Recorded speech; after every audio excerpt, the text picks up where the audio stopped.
Racism. We're going to talk about racism today and how it violently impacts Black women and Black girls.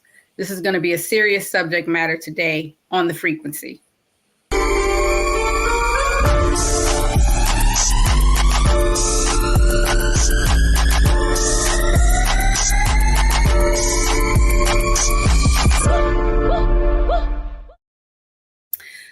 What's up, you guys, and welcome to The Frequency. I'm your host, Dee Barnes. Today, we're getting into a serious subject about racism and how it violently impacts Black women and Black girls. I had a sister reach out to me, and she told me her story. And when I heard it, just a little bit of it, I really wanted her to come on and share it. She is a mom, she's an entrepreneur, and a family activist, and so much more.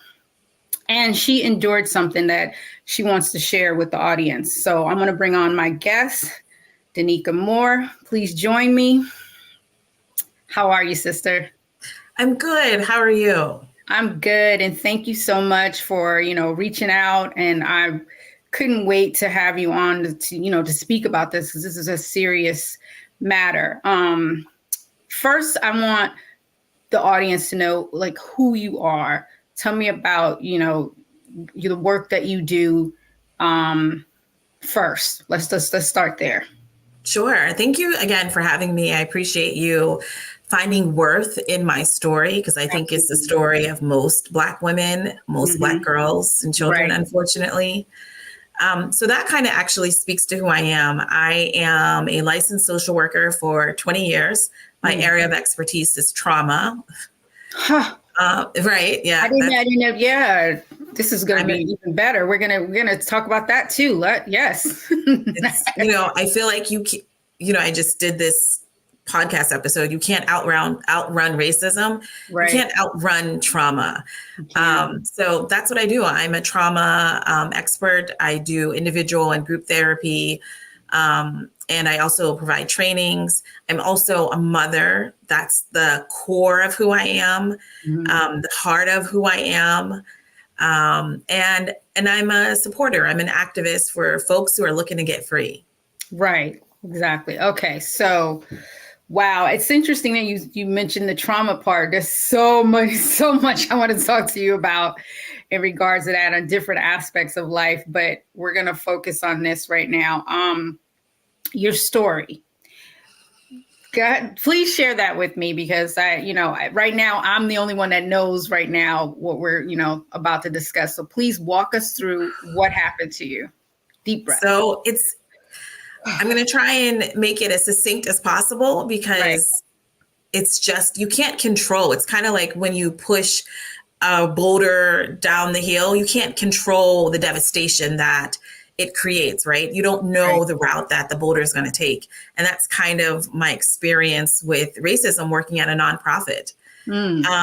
I worked there for almost a decade. I was invited to work there. I was invited to come and create a women's program from scratch, which I did. I partnered with a nurse practitioner, and objectively and subjectively, I did excellent work. They never had anything like the women's program that I created. And the evidence that I say, that I use to kind of correlate with my believing that it was excellent work was that I was given funding for my program. I was asked to expand it to working with women, or to working with men. I was giving promotions. I was given salary increases on and off calendar. So there was just a lot of evidence to support that I was doing good work. Right. However, there's this thing called the nonprofit complex, right? Industrial complex. And if you work at, I'm sorry? What does that mean? So it's essentially, nonprofits usually have the face of doing good, right? They are the liberators of oppression, but inside it's full of violence, right? It's often racist, misogynistic, homophobic, transphobic. But, we still give funds to these, different organizations. Right. And so that's essentially what happened to me. I worked at a nonprofit that did good work, but inside it was just a trauma magnet. A toxic work environment? Very toxic. A lot of nonprofits are poverty pimps. You know what I mean? Like they put up the marketing to get you to come. They get all of this funding to treat and serve Black people. But the way they actually treat and serve Black people is violent. Let me back up for a minute. What did your women's program consist of? So we provided kind of holistic care. We provided therapy, we provided coaching, we provided case management, we provided medical care.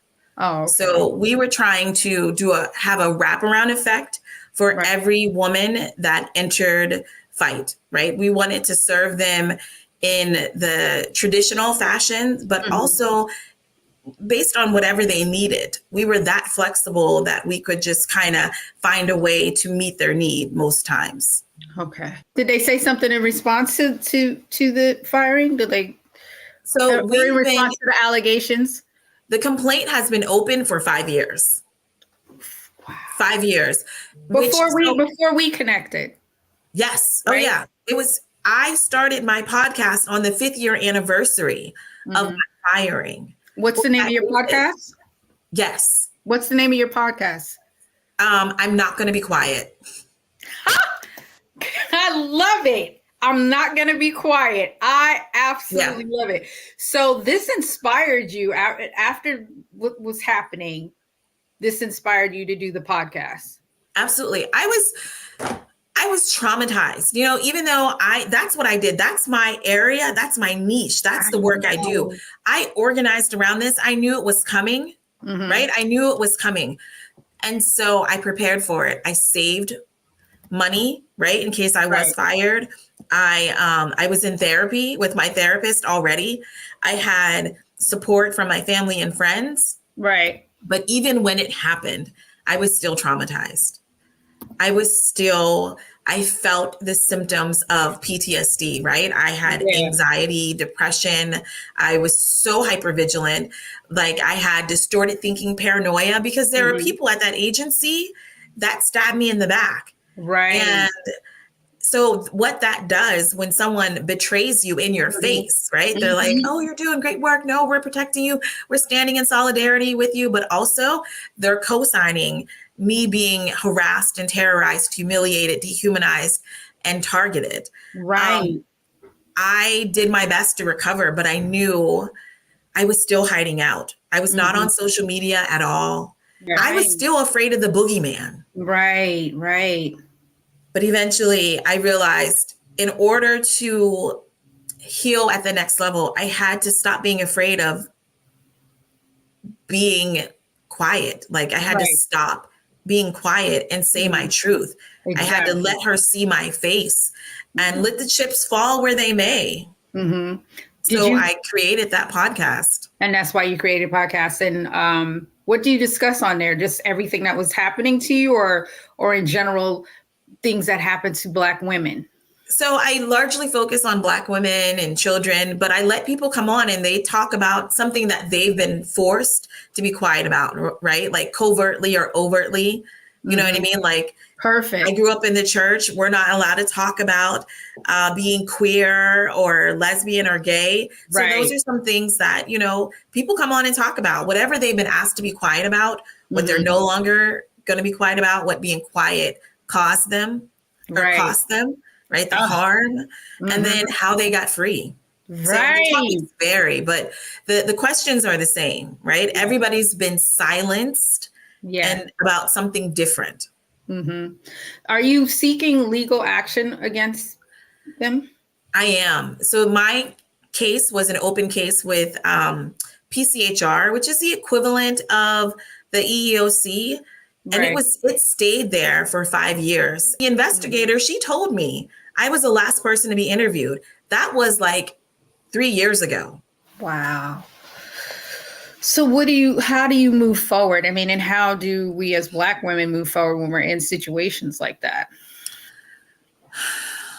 So, I think the fight is the fight, right? Mm-hmm. You know, they deny racism. They affirm that I was Black. They affirm that I worked there. They affirm that, you know, I didn't have any HR complaints, but they deny that their actions were racist. And so now we wait for the courts to decide. I wait for my day in court. And that's the thing about racism. They try to run the clock out. Right. To exhaust you, Mm-hmm. to tire you, to distract you. But I'm good. I'm focused. Let's go. We're going to do this. So I wait. And then I'm in therapy, and I have people around me that mean me well. Right. And I move my body, and that's my, you know, I do the work to decolonize my mind and to feel my spirit. And that's how I stay afloat. Mm-hmm. And as a therapist, what advice would you give other Black women in that situation? I mean, pretty much the same, or no? Go ahead. I'm sorry. Not at all. I had privilege, right? I acknowledge that. What do you mean? What do you mean by your privilege? So I had privilege. I have 2 degrees. I have a license. I have network. I had a savings. I knew this was coming, and I planned for it. Right. And I was, because, you know, what I wanted to do was reshape that organization. Right. But what I realized 5 years later is that you can't. You've got to remove the head, right? Mm-hmm. Or else everything underneath it will be as dark and violent and homophobic and transphobic and racist. Exactly. So I wouldn't recommend you take my route unless you're prepared for it. Right. Because a lot of women are in positions like that where they can't. You can't, because we all live check to check. Right. So you can't. I was on unemployment. I was getting assistance. I was struggling. Right. But I knew if I needed a life vest, people were there to help me. So, but I would only suggest it if you're invested in the place where I am now. If this happened to me today, no, ma'am, no, thank you. I'm not invested in dismantling racism at anybody's organization. No, thank you. If this happens to you, I say leave when you can. Right. Put create a utopia around you if you can. Make a plan, make an exit plan, and employ it as soon as possible.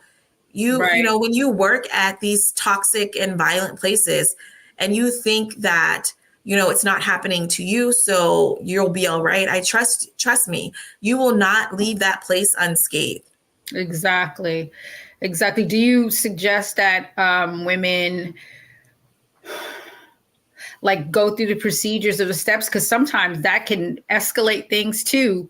When you go ahead and report, when you discuss, because I've had that happen too. This is why this conversation is so on point, because I'm sure there's other women out there that are experiencing the same things that you're saying they can completely relate to. But when you report it or when you document, you definitely should document. That's one advice I would give everybody: document everything. But when you actually make the report, then you have to be prepared for the repercussions, because even though it's supposed to be confidential, somehow, some way, it's not, Yeah, I agree. I do think, because there is a path forward, right? Where you can at least get some type of monetary damages. So absolutely document everything. Email. Every call that I had, I followed up with email. Because they tried to not put anything in black and white. They would stop by my office and I would say, "Thank you for stopping by my office. Here's what we discussed." So document everything. You have to create a support plan. You can't, if you know what's coming, create a support plan. Get in therapy if you can. Go ahead. What are the things in the support plan? If you can, get in therapy. If you're working and you have insurance, most programs have an EAP program, which is Employee Assistance Program. Access that, right? That's where you get free sessions. Sometimes the free sessions will roll over into another set of free sessions, depending if you change the topic. If you can afford therapy, if you can find low discount therapy, do that.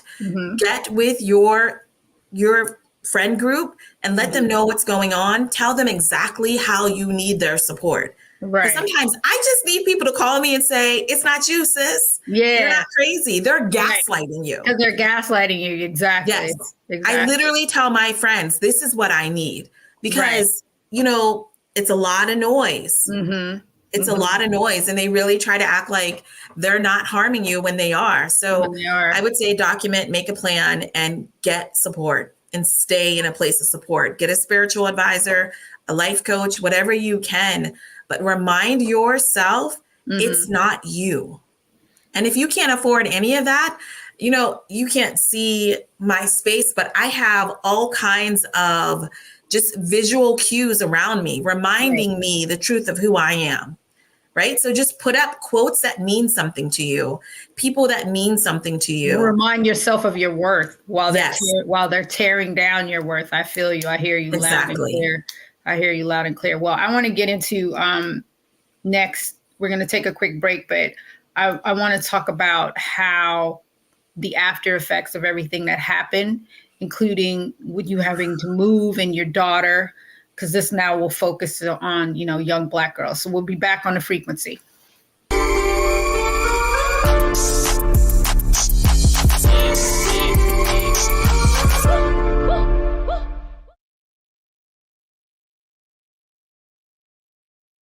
When you talk about Blackness and what happens in Black culture, we're about covering these things that matter to us, speaking to our issues and concerns. This is a genuine people-powered movement. There's a lot of stuff that we're not getting. You get it, and you spread the word. We wish to plead our own cause. Too long have others spoken for us. We cannot tell our own story if we can't pay for it. This is about covering us. Invest in Black-owned media. Your dollars matter. We don't have to keep asking them to cover our stuff. So please support us in what we do, folks. We want to hit 2,000 people, $50 this month, raise $100,000. We're behind 100,000, so we want to hit that. Y'all money makes this possible. Check some money orders. Go to P.O. Box 57196, Washington, D.C. 20037-0196. The Cash App is $RM Unfiltered. PayPal is R Martin Unfiltered. Venmo is RM Unfiltered. Zelle is Roland at RolandSMartin.com. Black Star Network is here. Oh, no punch! I'm real revolutionary right now. Thank you for being the voice of Black America. All momentum we have now, we have to keep this going. The video looks phenomenal. See, there's a difference between Black Star Network and Black-owned media and something like CNN. You can't be Black-owned media and be scared. It's time to be smart. Bring your eyeballs home. You dig?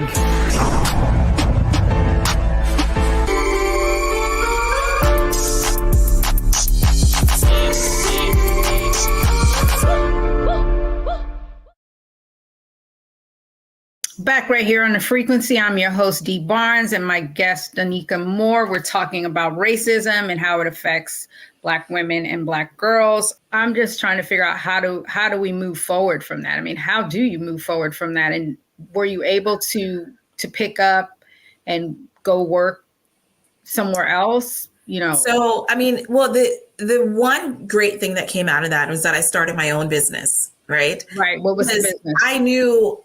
So I was a program manager. I created this program, this women's program from scratch. There was no other women's program like that in the AIDS service arena. So I knew I wasn't going to be able to find that same job elsewhere. I was not going to be able to find that same salary elsewhere. So I think also people were afraid to work with me. I can relate to that completely. Right? You get it. So you hide out. Right. I mean, this is what trauma looks like. Like I was literally hiding out. People did not want to be seen with me. People did not want my name on their trainings. Yeah.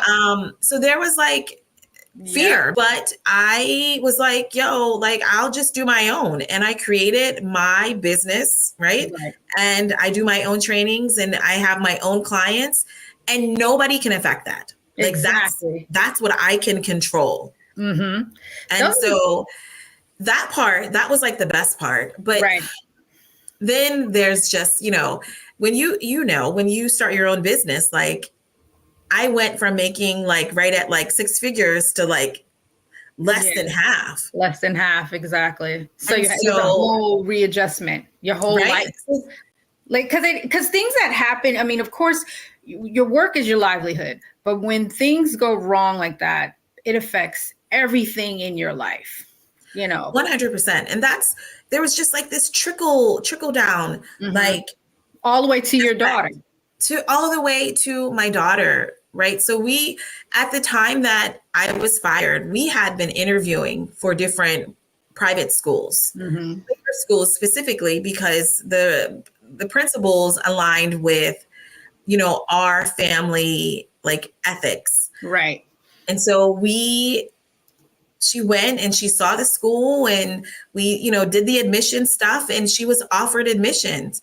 But I had to reject it because I couldn't afford it. You couldn't afford Private it. school was expensive. Exactly. And so I had to reject that. And then we had to stay where we were for another year. And then at the next year, how was her reaction to that? So disappointment, anger. Yeah. I mean, she liked the place. We, friends were there. She wanted to go there. And so we had to settle on a different school. Right. And, that was, again, because of what started in 2018. Right. Right. That was the trickle-down effect. And we went to this school and it felt good and it felt right until it didn't. And this was a public school, correct? This was a private school. Oh, so you had rejected the first private school, but you went to another one. Yeah, a year later, I was able to get some funding and get support, and I couldn't go to my first choice because they were like waitlisted her at that point because I had rejected them that first year. The thing about racism, you can't outrun it. You can't control it. You can't predict when it's going to happen to you or your seed, but that's how generational trauma happens specific to racism. Right. Knowing that it's a PWI, private white institution, I needed to create space where my daughter saw herself in the school, where we had community. So I started creating an affinity group within the school. Within the school. Within the school. Okay. Yeah. What was the group called? It's called BAFA, which is Black African American Family Alliance. Nice. I come to this white space and I try to make it very Black. And the other thing similar is that I was invited there. Right. I actually had, I started the application process the year before, but then didn't finish it because I knew I couldn't afford it. But they called me and they were like, hey, we'd really like your daughter to come. I remember you from the last year. And I was like, can you give me funding? Can you give me some monies? And they were like, yes. So we went, felt good, didn't see enough Black teachers, started the affinity group. The head of school, he was like, yes, this is great. But then immediately it switched. And it switched. Similar to your experience, Dee, some of the Black parents were not happy that I was creating this affinity space for Black parents of Black students. And it was like crabs in a barrel, right? Like this one dad would come to our meetings and be disruptive. Some of the upper school kids would come and they would talk about their incidents of racism, like a white teacher making them read the N-word in their lit class, or a white teacher using the N-word and another white teacher denying that it happened when 8 kids heard it. And this parent, this dad, I can't even think of his name, but it doesn't matter. Yeah, he would come and he would refute that. He would say that didn't happen. Oh, no. He was horrible. He really wanted to protect this school and he needed to because, there were some incidents with his child. So he needed to protect it. So I get it. But he would go back to administration and say that we were being divisive and racist. I don't know that Black people can be racist. Exactly. And it seems like young Black girls are targeted more anywhere in any situation. All the time. And that's what I know, right? When I chose these schools, this school had like 49% Black and people of color student body. Right. So I wasn't looking for a white space. I was looking for small classrooms, outdoor, activities, and, like something that has principles around it. Right. So, and that's what the doubt. So from there, I was targeted. My daughter was targeted. We'll be back on the frequency.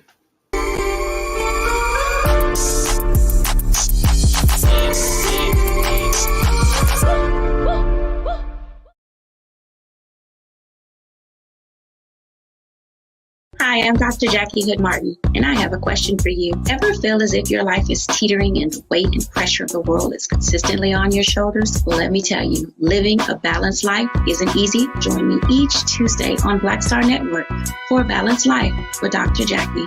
We'll laugh together, cry together, pull ourselves together, and cheer each other on. So join me for new shows each Tuesday on Black Star Network, A Balanced Life with Dr. Jackie.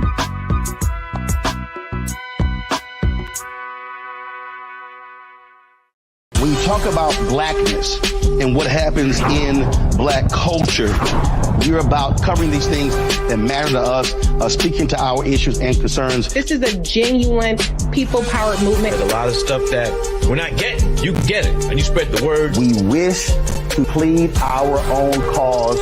Too long have others spoken for us. We cannot tell our own story if we can't pay for it. This is about covering us. Invest in black-owned media. Your dollars matter. We don't have to keep asking them to cover ours. So please support us in what we do, folks.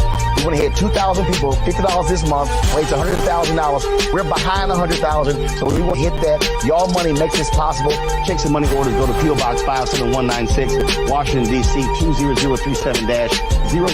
The Cash App is $RM Unfiltered. PayPal is Martin Unfiltered. Venmo is RM Unfiltered. Zelle is Roland at RolandSMartin.com.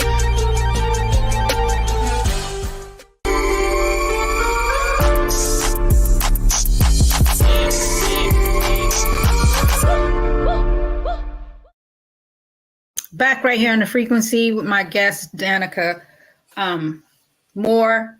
I'm still reeling off of the fact what happened to your daughter, because I can share so many other stories with you about other mothers that I've heard experience things like that. But in particular, yours was so egregious because it was really to target you. Yeah. And they weaponized your daughter. And I'm so sorry you went through that. And I'm hoping your daughter, is she doing better? Is she okay? Yeah, I think we're both recovering. Good. I mean, that's all we can do. And I really want to thank you so much for coming on and sharing your story, because the whole point of it is just like your podcast, not never to be silenced. You know what I mean? And I want to commend you on that, for just standing up and being so courageous and taking your background with trauma, your background with activism, and utilizing that to help other women. And I want to thank you so much for coming on and sharing your story. And I know that this has to be what you wanted to come out of this interview in the first place, was to share your story and to have other women stand up and, not be silenced. So thank you. Thank you for that. Thank you. I appreciate you so much. All right, y'all. It's another incredible episode of the Frequency. I want to thank my guests for her bravery. It was incredible. And I hope you've learned some tools to help yourself dealing with racism for Black women and Black girls. And I'll see you next time on the Frequency.